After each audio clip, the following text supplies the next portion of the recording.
Assalamualaikum warahmatullahi wabarakatuh. Saya Sini Febriana Aulia. Saya Melia Priana. Saya Lailatul Rajai. Saya Aira Pratiwi. Dan saya Nur Akidatul Izzah. Kali ini kita akan membahas tentang koloid. Yang pertama, pengertian koloid. Guys, apa kalian tahu apa itu koloid? Jadi, koloid merupakan jenis campuran heterogen yang terbentuk karena adanya dispersi suatu zat ke dalam zat lain yang dicampurkan. Nah, makanya dalam koloid itu terdapat fase terdispersi dan medium pendispersi. Kalian ada yang tahu nggak apa itu fase dispersi dan medium pendispersi? Yang dimaksud fase terdispersi adalah zat yang mengalami penyebaran secara merata dalam suatu zat lain.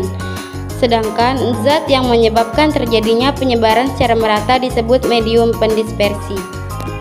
Oh ya, kalian perlu tahu guys, pengertian fase di sini berbeda dengan wujud. Kenapa? Ada yang tahu nggak?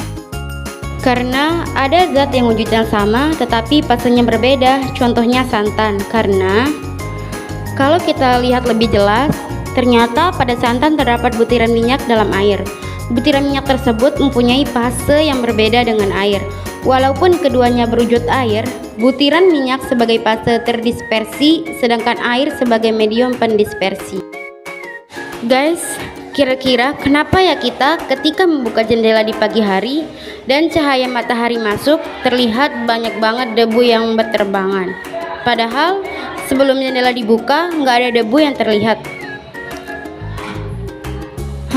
Ternyata itu adalah fenomena sifat dari koloid yang disebut efek Tyndall.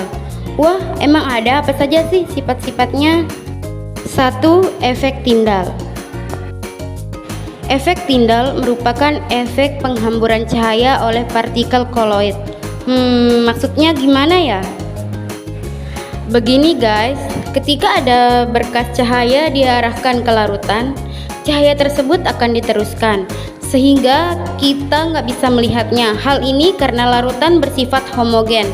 Tapi ketika berkas cahaya diarahkan ke koloid dan suspensi, berkas cahaya akan dihamburkan sehingga jejaknya dapat terlihat. Contohnya seperti gambar di samping.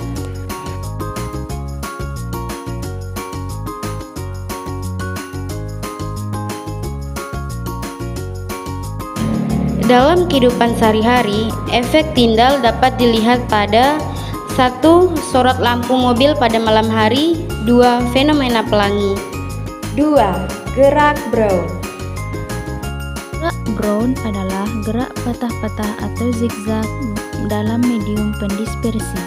Nah, gerakan ini disebabkan karena adanya tumbukan antara partikel koloid dengan medium pendispersi. Dalam kehidupan sehari-hari, gerak Brown dapat ditemukan pada yang pertama, pergerakan debu dalam ruangan. Yang kedua, molekul air. Yang ketiga, absorpsi. Absorpsi merupakan peristiwa menempelnya partikel bermuatan ion pada permukaan koloid.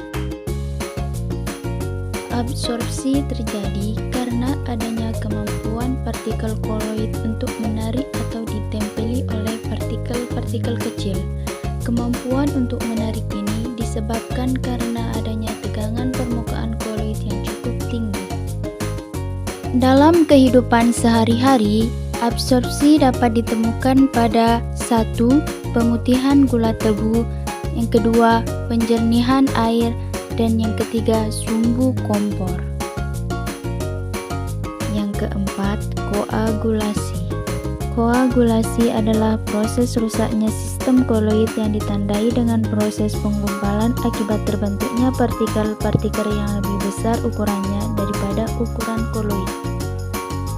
Koagulasi dapat dipengaruhi oleh pemanasan, pendinginan, penambahan elektrolit, pembusukan, pencampuran koloid yang berbeda muatan, dan elektroforesis. Contoh koagulasi koloid dalam kehidupan sehari-hari yaitu telur yang direbus hingga menggumpal atau mengeras bagian putih dan kuningnya. Kelima, elektroforesis.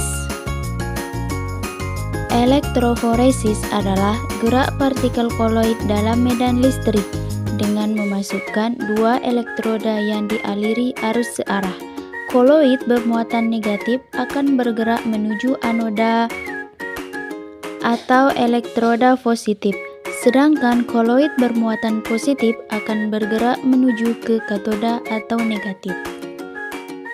Salah satu aplikasi elektroforesis di bidang biokimia adalah dalam proses pemurnian protein yang disebut dengan metode SDS-phage. 6. Liofil dan liofob. Koloid liofil merupakan jenis koloid yang fase terdispersinya dapat mengikat atau menarik medium pendispersinya, sehingga terbentuk selubung cairan di sekeliling koloid.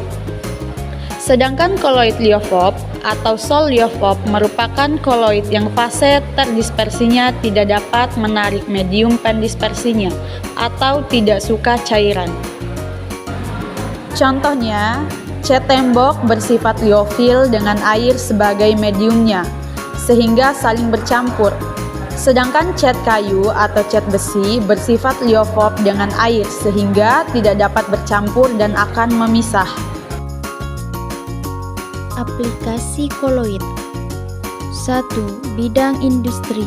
A. Karet, B. Cat, C. Pemutihan gula, D. Penjernihan air. 2. Di bidang makanan. A. Susu, B. Santan, C. Saus, E. Keju.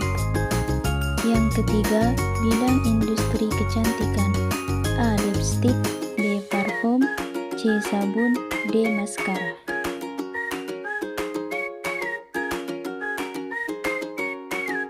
Terima kasih, semoga bermanfaat.